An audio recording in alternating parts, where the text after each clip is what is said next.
All right. Hey, everybody. I'm your host, George Salazar. Welcome back to La Carnita Asada. Today's guest is Edgar Gonzalez, state representative, born and raised in Little Village. Today we'll be supporting a small local business, Don Pepe's, known for their great food. Birria, tacos, tortas, burritos, whatever you want, they got it. So what's up, man? How you been? I've been good, bro. How about you? I'm good, man. It's a rough week, bro. I got finals at school. Oh, So, man, like, I stayed up to like 2 a.m. What's your very last final? What you gotta do? I did an economics project, like. Yeah, it's hard, bro. I had to do like a budgeting project and then explain it to the class. It was it was annoying. I didn't really want to do it. That sucks. Yeah, man. So how you been? What's up?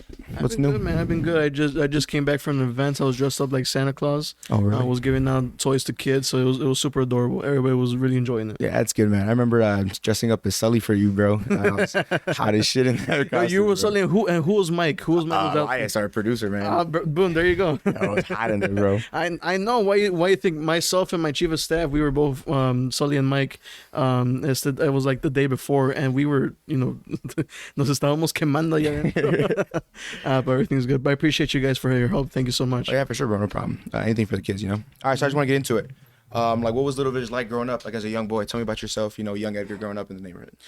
Well, young Edgar in the neighborhood didn't really go out too much, because honestly, my parents were always very afraid of me hanging out with the kids in the neighborhood. Yeah. I grew up on 24th in Sacramento and 25th in Whipple, so a block away from the jail and a block away from my school, South Settle and Spry. Went to Spry for pre-K and South Settle K through 6. So when I was a kid, we were.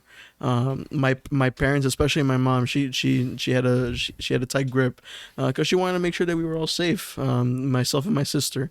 So anytime that we would go out, like on the street, like go on our scooters, myself on the scooter, my sister on her bike, she would always have to be with us. She could not leave us out of her sight. But I appreciate, if it weren't for her and the way she took care of us, I honestly wouldn't be where I'm at right now. But because of that, it's because of that I eventually made a lot more friendships once I got over to high school and then in college, and even now as a representative, you have lots of people. Not all of them are friends, but thankfully, the people in charge of the urban warriors I can call my friends. So honestly, everything works out in the end. Yeah, so going back to like not being able to go out, I can relate to that a little bit. My mom's sort of the same way, right? Like growing up, dude, I couldn't go out with my friends. I couldn't go to the park because Los Gangueros or whatever she was worried about me doing, bro. So like, how do you think that like helped shape you to the person you are today? I've told even in speeches that I've given, and when I talk to people who aren't from the neighborhood but who are always very interested, like, oh, it's Little Village, like es muy violento por allá, no? Like güeros, and anybody who's not from the neighborhood. But I tell them that if it were not for the parenting style of both my mom and my dad, I would either be in jail, in the ground, or on the streets. Because honestly, if it were not for them, I mean, yeah, I'd be one of those three. But I honestly feel that that was probably the best way that they could have gone about it. Obviously it affects people in different ways, but I was very thankful to have very supportive parents like them, because I mean ellos siempre decían esto. They would always say that que you have a job and your job is school. We have a job and our job is literally going to work. They said, entonces you focus on your job, we'll focus on our job, and that's how it be. And honestly, that separation, that setting of roles, was what I think allowed for myself and my sister, because we're only two in the family, the two of us to thrive. I feel you, man, on that. So like, sort of talking about not being able to go out. Was there ever like a time where you were like tempted into like get into that life or wander off into the streets? Like I know like my mom not letting me go out, like I would see stuff like game bangers or girls or money, and me myself would be like, whoa, like that looks cool, right? Like, of course it does. Even in the movies, bro. The movies make it hard, bro. My dad loves like mob movies, mafia movies, like, so anything from Scarface to The Godfather, like, everything, like, and the way he would talk about it, like, it just sounded really cool. So I'm like, pues, a ver. And then, but my dad would always say too that he's like, if you ever choose to do that, and you end up in the hospital, you end up in jail, don't ever try calling me. Yeah. He's like you figure that out by yourself. So I'm like, crap, okay. So in a sense, he gave me a choice. I decided go into that or be a good boy, and I decided to be a good boy. That's a good choice. But it's still extremely tantalizing. Eventually, depending on what you read or who you hang out with, you can hear what it's really like. But there was a time, I think I was just starting middle school, and there were some kids a few years older than me who were trying to recruit me, who were trying to get me in. And this was actually on the corner of my block on 25th and Whipple. But actually, I was about to join them, but my sister was the one who told my mom what was going on, and because I was being very innocent. I was like, oh, they're just trying to make friends, like, no hay pedo. But my sister saw what was going on. She was a bit more street smart than I was, and then she told my mom, and my mom said, no, mijo, esos no van a ser amigos. So because of that, I think if it weren't for my sister in that regard, hubiera caído en esos pasos. Yeah, so talking about your sister, she sounds like she's pretty important. Like, you guys are pretty close. Oh, 100%. Tell me a little bit more about your relationship. I mean, my sister and I are only like 2 years apart, so we went to like exactly the same schools. We both went to Spry for pre-K. We both went to Salcedo from K through 6, and then from 7th to 12th grade, we all went to Whitney Young. Okay. But then there was only time a few years when we separated. After I went to Harvard and she went to Columbia University in New York, that was the time where we spent the most apart. And then even after I graduated and I came back to Chicago, then even now that she's back, it's honestly been a strain on our relationship. Not that it's bad. It's just like, we haven't been able to be as close as we used to be because sometimes I start work at around 7-8 a.m. I get back home around 10 p.m. because of events, fundraisers, things like that, receptions, and then my sister, she has to get up and leaves the house around 7, gets home around 5 or 6, and then goes to sleep at 10. So it's like we barely see each other. Yeah. So we only see each other on the weekends. But she is my conduit to my parents. She's a good mix of their way of thinking and my way of thinking. And so because of that, I confide in my sister a lot of things that I haven't confided to my parents or to anybody else. So it's always good to have somebody like that in your corner. It's the same way for me and my little brother, man. We're a year apart, so it's like we're best friends, dude. Like, we're always telling each other stuff, like keeping away from our parents. So it's easy. It's like having a best friend almost. It's not really like, I know, like, sometimes if you have an older brother and older sister, it's like, they like authority can get tossed around, sort of like you tell them to do something and they get pissed off. Yeah, it can be like that. But like with like that close in age, I feel like it's more like a friend way. Like, 100%. I mean, and for us, it was very interesting, the dynamic, because when we will always say that when we were at home, she will basically act like the older sister, because it's almost like, I'm even though I'm older like 2.5 years, by 2.5 years, sometimes like she was the one who would actually, like, let's say for some reason our parents weren't home, like maybe they were out at the doctor or estaban visitando a alguien. My sister would be like, oh, ¿qué es de comer? And then she would be the one who to like set stuff up. But if it were outside the home, it's almost like at that point, like, I become like protective older brother. Yeah. Because like, hey, that's my baby sister, and I gotta make sure she's safe. So it's almost like we trade those roles. But now, it's honestly, like I mentioned, because of work and stuff, now we're completely independent. It's kind of we had to figure out how to fend for ourselves. Yeah, I feel you. I got a little sister too, bro. So I understand that, like, that protective, like, boys and all that, bro. Hell yeah, man. It's scary, right? I get angry over that. You know what I mean? But sort of talking about Little Village, man. Like, what are some things, good or bad, that you notice that are different now, like from your time and now? What's honestly, it's I think it's a lot cleaner. Right. I think like if we're talking about the like very mundane like things, I think that we have a lot more conscious residents in the neighborhood, and so because of that, the air is a lot cleaner. It used to be a lot more unkempt back in the day. But I think too that if you just look at numbers, obviously like some statistics have gotten better. Now we have more people going to school.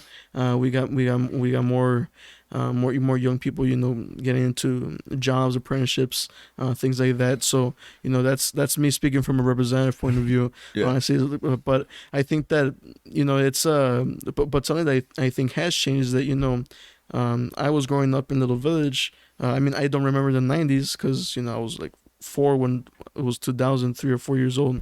But in the early 2000s, the wave of immigrants is very different from the wave of immigrants we have right now. I think that now most of the immigrants have matured and have been here for quite a few years. They already have, ya tienen su casita, ya tienen sus hijos, jale nuevo. So because of that, I think that now a lot of the neighborhood, a lot of the working class Mexicans have become middle class Mexicans, and so with that come different expectations from social services, from governments, and even from each other. De los vecinos. Ahora, you hear antes, y si tuvieras gente de que they were playing music at like 11, 12 a.m., la 1 de la mañana, todos, like, nadie se quejaba because like es raza, everybody does that. Now people complain about the like, oh my I have a bad neighbor, they do that. It's not like the alderman can really do much. Like, you just have bad neighbors. But the fact that they complain now about that stuff is just a change in the kind of both the expectations, but also the social capital that ties all of us together. Yeah, man. I mean, I don't really I'm still young. I'm 17, so I haven't seen much of a difference growing up. But like from what my parents tell me, like my uncles who grew up here, like it's a lot safer, bro. Mm-hmm. Like I'm able to go out and actually do things now and feel safe. But you talked a little bit about Whitney Young, bro. Can you tell me about like your time there and how it shaped you into the person you are? I went to Whitney Young, so I did 7th and 8th grade at Whitney Young. So I did something called the Academic Center program. So I would take high school classes in 7th and 8th grade. So honestly, I totally vibe with everything because other kids would say that all the nerds would come in for the academic center. So honestly, I didn't care because I was with peers that were of my in a sense almost of my intellect, and so because of that I'm like, okay, like this is pretty dope. But it was a complete culture shock, because it was my first time. I mean, Saucedo was like 99% Latino. I mean, todos casi puro paisa, puro Mexican. But then when I got to Whitney Young, it was like my first time dealing with otras razas. Because honestly, the only white folks I was ever exposed to aside from TV were my teachers at Saucedo. Yeah. Or even at Spry. But then when I got over there, it was a quarter white, a quarter black, a quarter Asian, and a quarter Latino. So había de todo. And then when I got over there, the cliques started to form immediately. So because of that, I was always like, okay, pues pa donde voy y todo eso. And then 7th, 8th grade passed by. You go into high school, and then in high school you get people who applied as high school students, not for the academic center. So, and the academic center, I think we were about 120 students, and then my graduating class was 495. So that's about 375 new students that came in as freshmen. También todos de diferentes razas. But because of my classes and the classes that I had taken, now the majority of my classes I would take with people who were Akis, what we call ourselves from the academic center. So because of that, muchos de ellos eran güeros y asiáticos. Okay. There was like only 1 or 2 Latinos in my class, even though we were like 10 to 20% of the actual academic center, and then as the whole high school class, we were 25%. So because of that, I was very disconnected from los Latinos at Whitney Young. Actually one of your guys's founders, Ernesto, who was also a Whitney Young alum, he actually was the president of an organization called Latinos Unidos, and I became president of the organization right after him. And I think that I took the helm. Honestly, many of us, we're trying to find, what vibes with us the most, our identity, and that's kind of what vibed the most after a while. I think I finally figured it out once I was in my junior year, and then I graduated and boom, went off to college. So who did you hang out with? Like, was it hard to fit in, like being around all those different types of cultures? But like there were very few kids from the neighborhood. Yeah. It's that I honestly can't remember somebody from Little Village. And if there were, again, like one or two, and they probably weren't in my grade. They were probably in the grades above or below me. I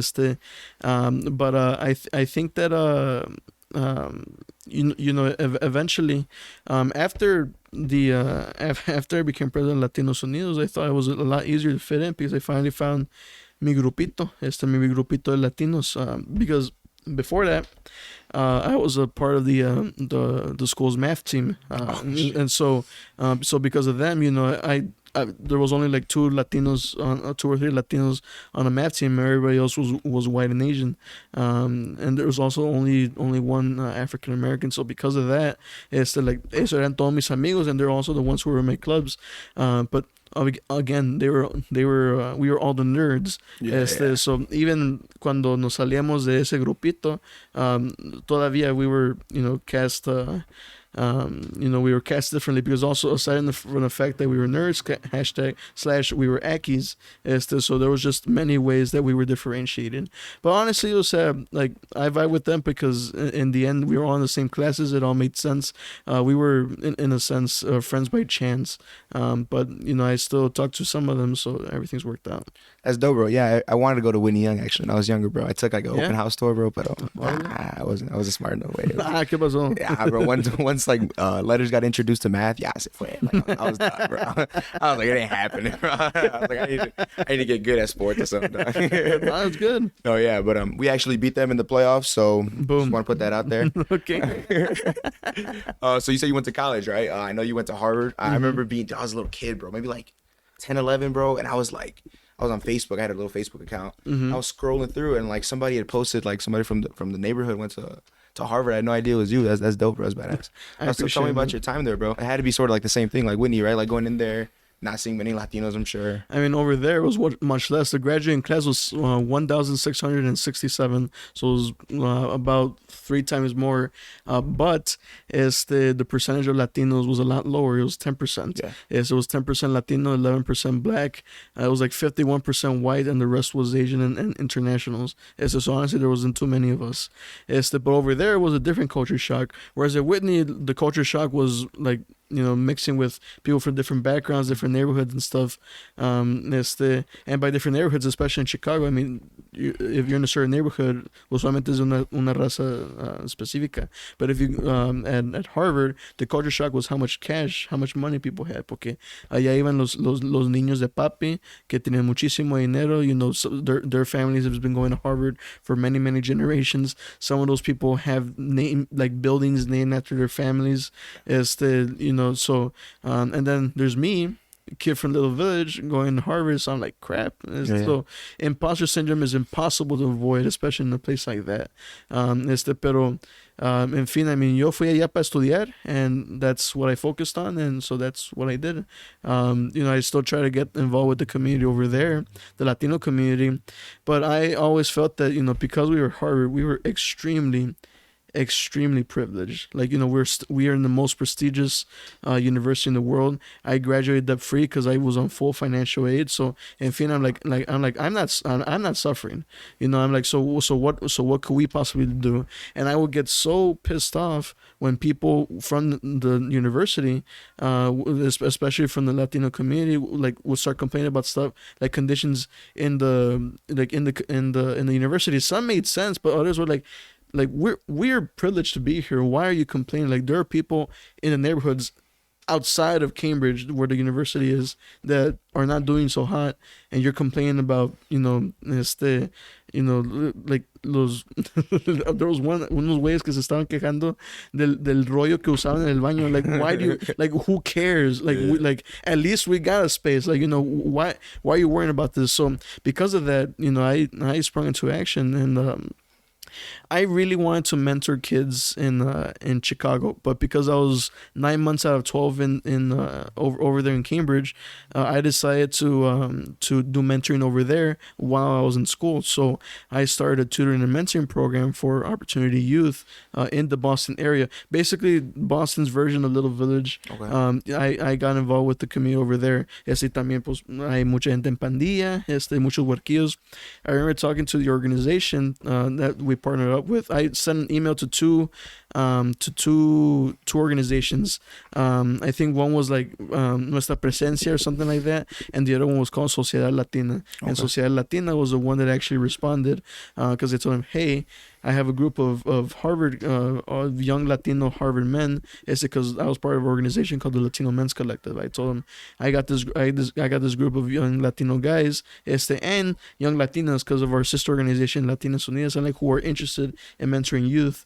What can we do? Yeah. And they said like, oh, we would love to have all of you. See, like, but honestly, we especially need young Latino men because most of the youth we work with are young Latino men. We're like, okay, perfect. And so we went over there.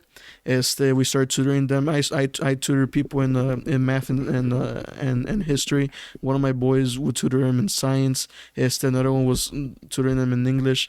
And then after a while, the following year, it turned into a college readiness program where we would go as Harvard students to talk with these youth and help them with their essays, study for the ACT, things like that. So, and then the year after, so I was 2 years at the helm of that organization, and then eventually once I stepped back and it was up for the next grade, the next generation, they continued that program too. And I don't know what's if it's still going on right now, but I feel that was my legacy over there. So that's after a while I chilled for most of my senior year, and then I came back home. That's dope, bro. That's really dope. I'm talking about, like, how those people are complaining about like the toilet paper and stuff like that. I feel like, coming from a neighborhood like this and being successful is quite a good thing, because like you are exposed to different types of stuff, right? Like you said, like the weirdos out there, the people with money, they're like, they don't know it, but they're being ignorant in a way, right? When they talk about stuff like that, and you're like, bro, like at least we have a space, right? So I feel like that's really important. And like, I don't know, like for me, like when I play ball, right? I play baseball. So when I go to these tournaments or these showcases in other states, and I'm around these, like, these weirdos or people with daddy's money or whatever the case may be, bro, and they're complaining about like the bat they have or the glove or the hotel they're staying in. I'm sitting there looking at them like, bro, like, at least you got that, or like I'm over here fighting for 100%. I mean, my very first year, very first semester, I remember it was a huge adjustment for me to move to Cambridge, because it was my first time being away from my family for more than a week. And my family and I are very close because, todos vinieron de Mexico, but it's only my parents, my sister, and me in Chicago. Everybody else is in Mexico, so we were super tight knit. And so when I went over there, I felt like I was being yanked from my mom's arm. So like it affects people differently. Like, so I knew I wanted to come back. But like donde yo decía like, no, pues I would always check flights. I ver like when if a weekend was available so I could fly back, but no, it was too expensive. Yeah.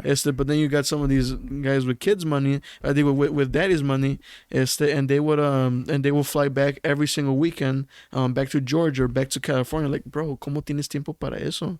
Or other people, like, they were worried about what stocks to invest in, or what about, or their spring vacation is, and I was worrying about whether I was going to rent or buy my next textbook. O sea, it's not like our problems are not the same whatsoever. So por eso te digo that the culture clash over there was just o sea, yo no vengo de dinero, ellos sí. It's not like todos ellos, like not everybody viene de dinero allá. Yeah, yeah, Obviamente, like my closest boys that I got from over there were people who were just like me, Latinos, first generation, their families to go to college, first generation Americans, all from todos hablan español, so we got super tight, all from like neighborhoods like Little Village, uno de Los Angeles, uno de San Antonio, and so we got super close, because we share those experiences, but I think that definitivamente because of that inequity, and just seeing how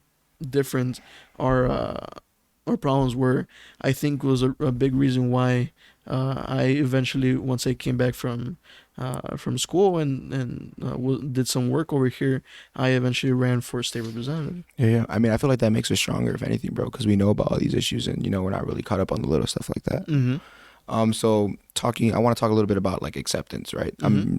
Sometimes when I like, my biggest thing is baseball, of course. Mm-hmm. So like when I go play in these other states, or I go around these new teams, or new kids, I want to feel accepted, right? I try to, whether it's on the field, I try to like not necessarily show off, but, work my ass off, show that I belong, right? Mm-hmm.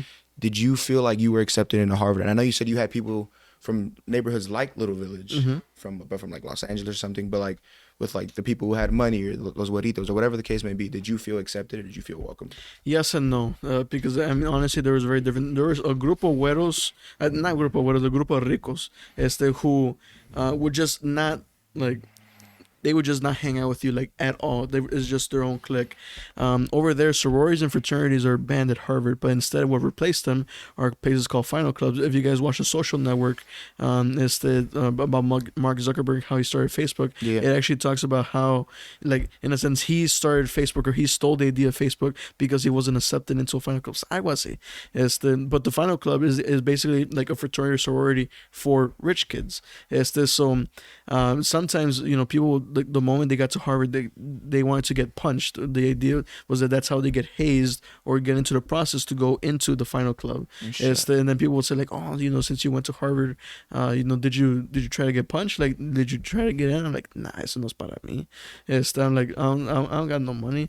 And even if you didn't have money, some of these kids were Olympians. Like they would compete in the Olympics or in the math Olympiads in Europe and stuff, and so they would get in because of their status. But you got this kid this kid from Little Village, like, yo como chingados voy a entrar ahí. O sea, so totally impossible. But that was a group of kids, and honestly, they kept to themselves. So it's not like I really missed much, because I honestly never interacted with them at all. Yeah. There were a few others who they were from richer backgrounds, but they were super chill. Like honestamente, I have a few friends who are also from Chicago as well. Que is it like son riquillos, and sometimes it's almost like they don't understand that they're rich, but in the end but they're always open to understanding. Sometimes you gotta check them, because sometimes they don't understand their own privilege, but many times they are very open. So no todos son malos, but even then, even los buenos, sometimes you gotta remind them that not everybody's got the same issues that they do.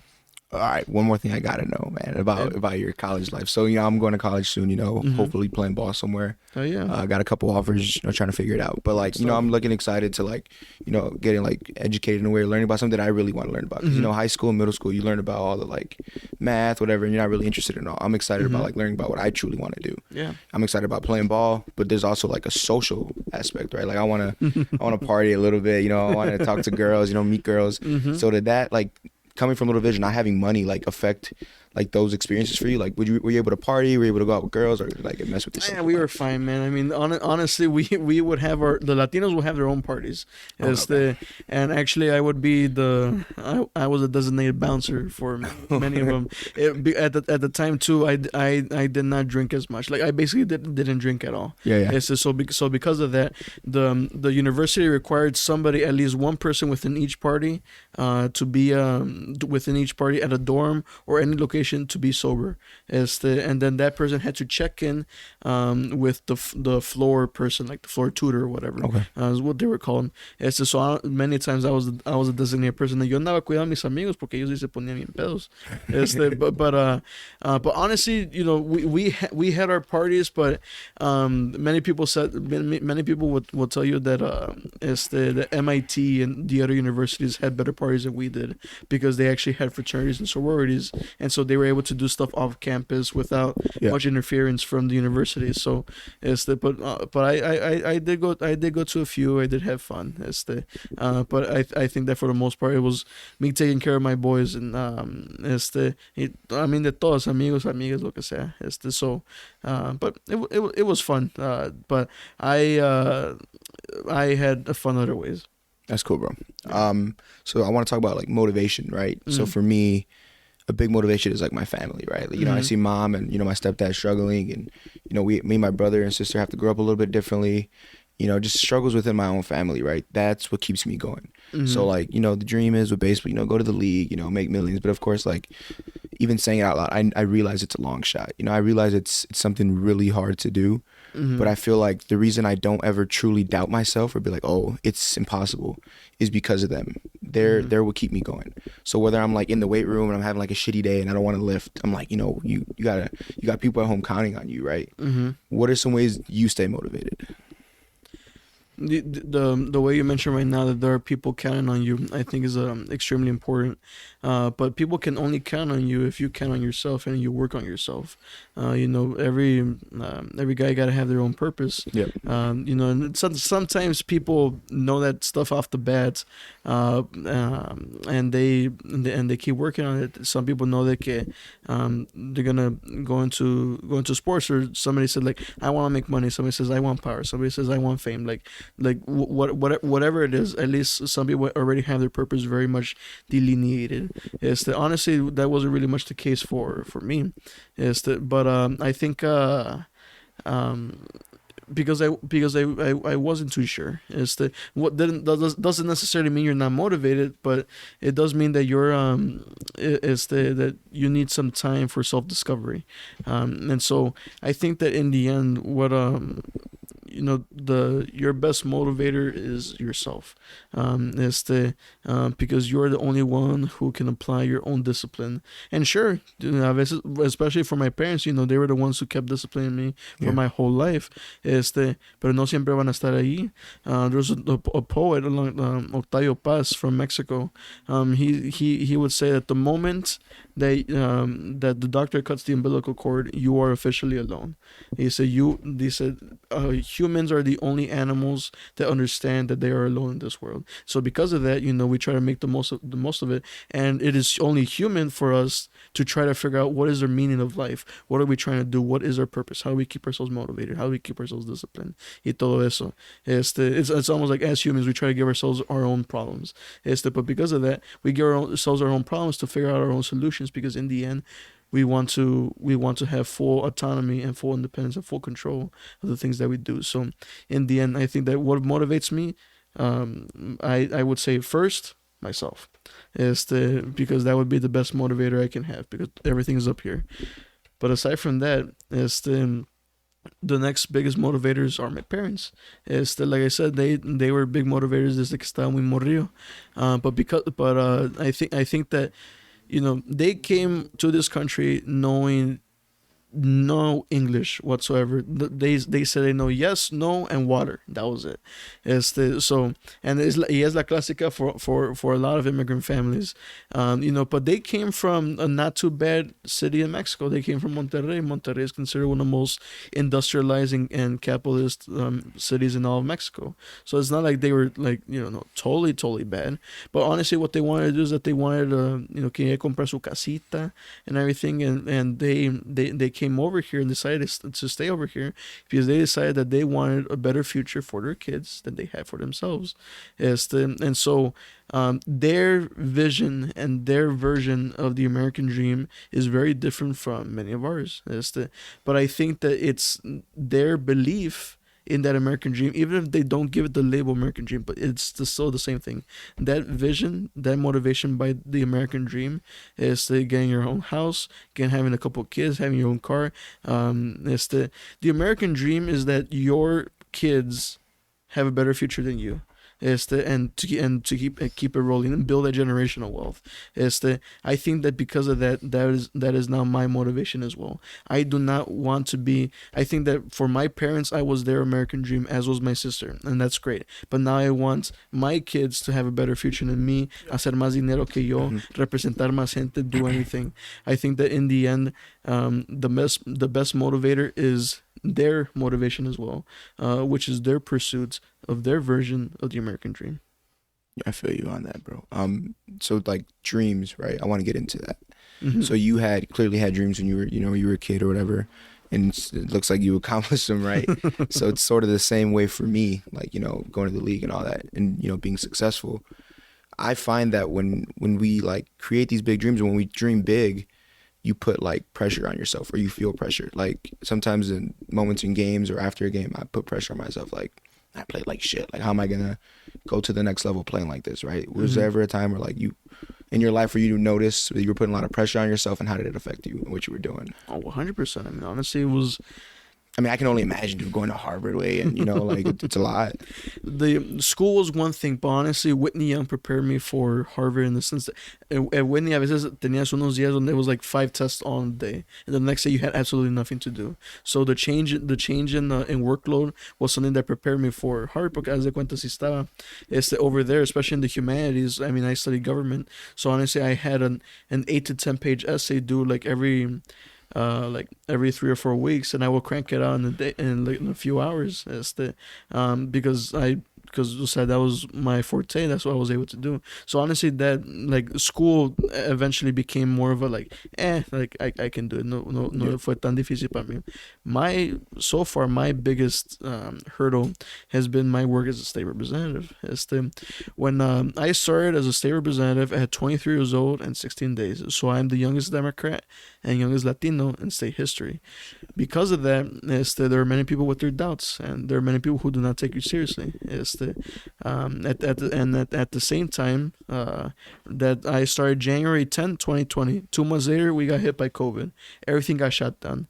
At the moment that I was starting to learn everything, todo se cerró, and I didn't have nobody to learn from. So honestly, everything became a lot more difficult.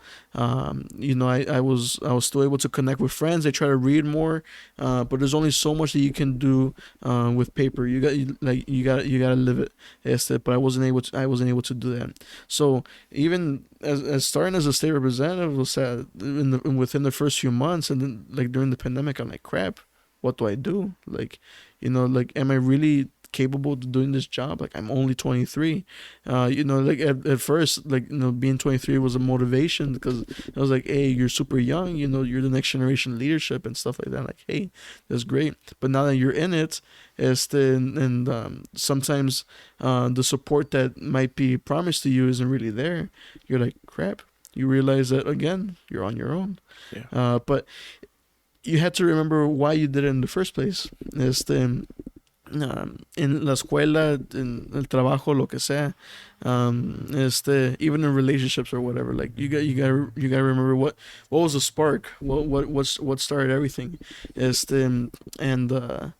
mean, my spark was my love for my community, my love for my district, and me wanting to see it fulfill all of its potential. That's it. I want this generation of residents of Little Village to leave Little Village a better Little Village for the next generation, and for each successive generation to do that.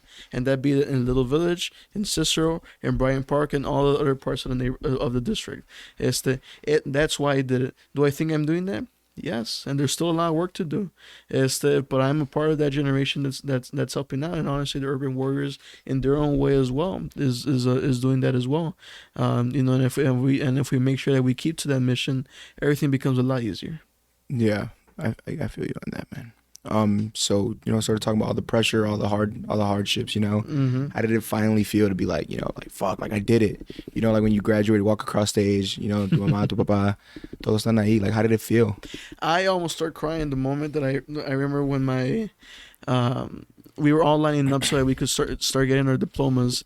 And then when I held my diploma, I remember right now my mom, I could hear her voice get chillona when we were talking about it. So it was great. Because I know she was proud of me, and I know my dad was proud of me and my sister. Entonces, and being the first in the family, it was a great feeling. And that already happened. Shit, eso ya pasó hace 4 años. And Yeah. it's otra vez te recuerdas why you did it. And it's that of course I did it for myself, but I wait. I did it for myself, but I did it for Good them. man. I did it for them too. They are my best motivators, and I hope I can be that for my kids too. That's great to hear, bro. Like just even listening to you, bro, it's inspiring, bro. Because we're from the same neighborhood. We probably grew up the same. It's a dream way, for Oh, for yeah. your ma, your padre, see you become somebody important, somebody special, Yep. especially in what you do, bro. Like it's really important, and I'm sure they are proud of you. And like I said, being a young teen and a young man in a little village, bro, it's like I wish one day, or I hope, that I can feel that same feeling, bro. Oh yeah, Like man. I want to hear my mom, say she's proud, and I want to be able to like, tell my family, yo, I don't got to worry about nothing, like I got us. So I think that's great. So you graduate Harvard, bro. You come back to the city, you come back to Chicago, little village. You decide to work for, Congressman Chuy Garcia, bro. Mhm. Why work in government? Why'd you decide to do that? 33% of all college graduates go into consulting or finance. Okay. It's because for the most part, those 33% either study government and econ or econ and gov. It's either one, like major and minor. So I majored in gov and I minored in econ. So did I uh it's like that was like the obvious choice for me. Like that's what I was supposed to do in the sense, is because that's what all my friends were doing, going to consulting. And I remember like they would stress over going over case studies. And some of the biggest consulting and finance firms, Goldman Sachs, Morgan Stanley, Bain, the Boston Consulting Group, McKinsey, they would all have recruitment days at Harvard, where they would all take like they chose a building, they blocked out the whole floor, and the whole floor was dedicated to people coming in and basically presenting case studies and things like that, to the recruiters. So that was what they would do. Y eso me aburría. I'm like, that sounds cool. I would like that sounds very interesting. Yeah. I'm like, but I don't want to do that for the rest of my life. That's the even when I was in high school, my I did a program, an apprenticeship with After School Matters, where we were doing este we were doing like research on like solar panels and working with electronics and stuff, because my idea was I was going to be an engineer. My dad studied a bit of engineering in Mexico, but didn't finish school over there. So in my mind, I'm like, okay, I'm gonna finish what he started. And I still think that engineering stuff like that like super interesting to me, but I'm like, I don't want to do this for the rest of my life. But I already had the political bug. I mean, I'm a student of history. I really like history. I really like knowing what happened and what caused things to happen.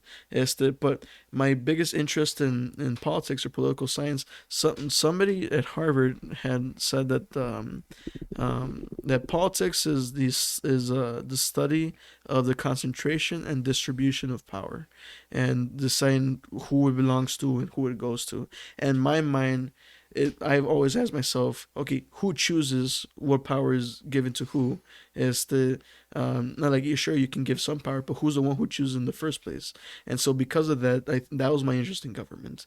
Even Harvard, instead of calling the degree political science or public policy, they called it government, because the idea was that Harvard was going to is a feeder school, for people to work in government. But I mean, they aim for federal or international Yeah. government. But I think that because of that, my interest came from that question alone: who decides? Because in the end, también, I mean, a veces I mean, even people from the neighborhood, for example, very recently, people have been complaining about and rightly so, about high property taxes. Like, okay, ¿y quién decide eso? And then once you decide who and why certain property taxes are distributed in a certain way, or why they're assessed in a certain way, like, okay, ¿y quién se encarga de eso? ¿Y por qué decidieron así? Why did you vote for that? Cosas así. And so because of that, that interest and that line of questioning for me is extremely interesting. And it's something that I want to be able to have answers to. So because of that, that was my interest in politics in the first place, and that's what got me into government. So the moment I graduated from Harvard, I knew for a fact that I wanted to work in government because I wanted to answer those questions aside from being able to ask those questions. And so I know for a fact that I wanted to work directly with people. Yeah. Because being in the cubicle all day talking to nobody is extremely boring. Clacking away at a computer, nah. And you know, I wanted a typical job, and I wanted experience too. So in the end, that's what took me to the congressman's office. Yeah, that's dope, man. I'm talking about like youth, and you want to interact with people, right? I'm sure you interact with a lot of youth, you know, maybe on a daily basis, like us, for example, bro. Like, you know, we met at your event, you know, like it was stuff like that. One thing I'm really big on myself, especially as a young man in Little Village, is youth safety, right? So in recent events, you know, what happened at, you know, Juarez High School with those, you know, those, what is it, 4 young people? Yep. You know, rest in peace to those kids. Yeah. What are you doing, you know, like as a state representative, to like sort of help situations like that, or sort of like find new ways to improve security or safety? Well, first of all, you know, we can come up with our own solutions, but we're not talking to the neighborhood. We're not talking to the community. We're never going to figure anything out because honestly, I'm representative of my people, both of the district, both adjective and noun. On the adjective side, the district is primarily Latino, the district is primarily young, and the district is primarily Democrat, and I'm all three. So because of that, you know, you know, the best way to, you know, do my job is to listen to the neighborhood. When we go canvassing, knocking on doors, and or la gente viene a la oficina, and it's, you know, they talk about, you know, what issues are important to them. The two biggest ones, aside from, is housing and public safety. Honestly, and I think both of those are pretty intertwined. I think a lot of it is tied to economic opportunity, but I think that if we go down to the bare bones of it too, is that we have a supply and demand issue. We have a lot of guns, and so because of a lot of guns, we create demand. So I think that because of that, we need to get all these guns off the streets. We actually passed some legislation last session to officially ban ghost guns. The police commander of the 10th district that encompasses Little Village and North Lawndale mentioned that 1 or 2 out of every 10 guns retrieved by the police are ghost guns. So because of that, I'm like, okay, it makes complete and total sense for us to get rid of them. Yeah. Or at least, and not necessarily to get rid of them, at least to legislate on what to be done if a ghost gun were to be found, or we find people manufacturing those ghost guns. Now we're actually working on another piece of legislation to be voted on, or hopefully to be voted on within the next session, within the next few months. HB 5855 and this House bill, it would ban assault rifles because and a lot of the support behind it came out of the shooting during the July 4th parade in Highland Park. You know, but it's a predominantly white neighborhood, white community. Many of the people in the Black and Latino caucuses, the Latino caucus of which I'm a part of, you know, we've been sure to mention that, hey, like, you know, estuvo gacho lo que les pasó, obviamente, but we've been dealing with this for many years, for many decades, and we haven't gotten shit. Like, so what's up? What's going on? So I think that aside from legislation, it's a matter of making sure that we're applying resources effectively and efficiently. Yeah, so you can throw money at a problem, sure, but you know, it's a matter of how you spend it, and are you spending it on the right things.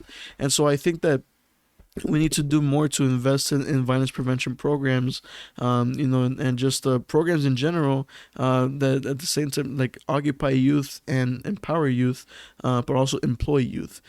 So I think that the urban warriors in the way that the focus on youth and small businesses, that mission in and of itself is obviously your guys. What's your guys' model? Building human capital. Yes, so I think because of that is one way, if not the major way that we can actually do away with many issues. At that point, we would deal with the housing issue. We would deal with the public safety issue. We will also deal with a bunch of other issues like environmental racism, as well as equity in transportation infrastructure, things like that. It all comes together. But I think that that's only possible if we are investing state resources in the proper manner. But that can only happen if we have the right people in office, as well as the right people in civic society. Urban Warriors in and of itself is a civic organization, is part of civic society. So because of that, it applies pressure from outside government, and then you also have people. You need to have people who are applying pressure within government, within the system. And I think that aside from making sure you have the populace, the general public, applying that pressure, that three-pronged approach, that is the way of actually attaining success. Yeah, I mean, I hear you on that, but it's like a lot of like adult stuff, like people like you're a person in power, right? Stuff you guys can do. How do you think, like, I'm not just the only one, like the producer and director, also young teens. I know a lot of friends who, it's frustrating at a point, dude, porque like, we grow up knowing friends or, being, really tightly bound or like real close, and, they go off to separate gangs, or one of your friends gets shot and dies, and it pisses us off. When we were younger, it's a point like where it's sad and you're like, damn, like that sucks. But like now where I'm at, and I notice where a lot of my peers are at, and from the neighborhood, it's like, someone in Ohio is like, we're mad, like we don't want to feel that anymore, and it's scary, bro. Like seeing what a gun could do to a person, or like just being in that situation. Like I have friends from who've been involved in like shootings or seen shootings happen, like telling me like how they feel helpless, way like like you don't know what to do. Yeah. And I feel like it's, how can we as youth get involved? Like how can we help out? I think that a lot of youth nowadays can be split into one of two camps. There are those who are cynical about governments, and there are those who are actually interested in making a change and making a difference. But even then, a lot of that activism comes from outside the system. I think that now what many people have realized, especially a lot of young people, is they realize that the institutions that might have worked for many generations aren't the institutions that should be working on these issues right now. I think that we have come up with also a different approach to what we expect from these institutions. For example, the policing and the criminal justice system. I think that today's generation has different expectations of accountability and transparency for cops. But I think that in the same way that we apply that pressure over there, we need to apply that to every single other institution. Because in that way we also see where that money is going. Money is power. Eso nadie te lo va a negar. But the thing is too that a lot of the money that could be helping our neighborhood goes to other neighborhoods, or se usa para otras cosas. It's a matter of people, like young people, maintaining their leaders accountable, but also asking hard questions. Yeah. I think that the legislative end of it, which I mentioned, like bills and whatnot, and the money side of it are two huge components. But again, like I mentioned, it's also a matter of engaging civic society and as well as the general public. If like honestamente, look at what happened after the Parkland shooting down in Florida. A lot of young people got together for the March for Our Lives, and they went to DC and they started working on trying to pressure elected officials to do something about gun violence, but them specifically in schools. Honestly, that affects youth everywhere. I remember I was I'm part of the generation where we started getting active shooter drills in school, and I know for a fact that you guys probably had to deal with that too. So I mean, the fact that we have to deal with that, we are one of the only countries that has to deal with that. No other country has as many guns as we do. So what the hell, out of the biggest difference is guns. Yeah. So I as much as we want to respect the Second Amendment, we also need to make sure that the Second Amendment is working for all of us, that the whole Constitution is working for all of us. And so because of that, I think that's another institution in and of itself that I think that especially young people of our age, younger, and a few generations in between can work to hold people accountable and transparent. Yeah, I mean, sort of talking about guns in that way. Wait, hold on. Todo bien? We're good? My bad, bro. No, you're good. I lost my train of thought. Okay. So, I'm want to wrap it up, but before I wrap it up, is there anything you want to, leave the viewers or the people with, The only way to actually affect change is to take up space. Yes, right now we're taking up, in a sense, space on the airwaves. We're taking up physical space right now. Yeah. The way we're talking, we're taking verbal space, any form of space. If we want to make a difference, if we want to be seen, if we want to be taken into account, we need to take up space. That might mean joining the march, joining the protest, being the one to speak up in class, being the one to get out in front and sponsor a bill, or being the one to ask the hard questions in a town hall meeting, things like that. But at the same time too, it might be taking up space on cyberspace, making posts, spreading awareness about different events, programs, opportunities that exist for people.